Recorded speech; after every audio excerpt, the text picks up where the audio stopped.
વિધાનસભા સત્રનો આજે બીજો દિવસ અને આ બીજા દિવસની શરૂઆત પણ હોબાળા સાથે થઈ છે। કોંગ્રેસે ગૃહમાંથી વોકઆઉટ કર્યું। ગૌચરની જમીન મુદ્દે કોંગ્રેસે હોબાળો મચાવ્યો।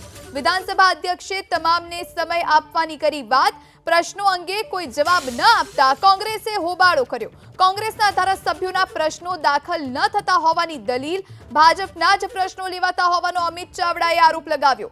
સભ્ય સંખ્યા ઓછી હોવાથી પ્રશ્ન ઓછા આપ્યા હોવાની અધ્યક્ષની સ્પષ્ટ વાત। કોંગ્રેસના ઉપનેતા શૈલેષ પરમારનો સરકાર પર ગંભીર આરોપ। સરકાર ગૃહમાં ભાજપ કોંગ્રેસના ધારાસભ્યો સાથે ભેદભાવ કરે છે, આ વાત શૈલેષ પરમારે કહી।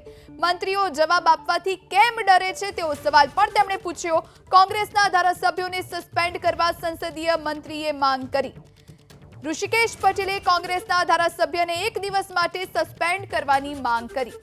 મંત્રીઓ જવાબ આપવાથી કેમ ડરે છે તેવો સવાલ પણ તેમણે પૂછ્યો।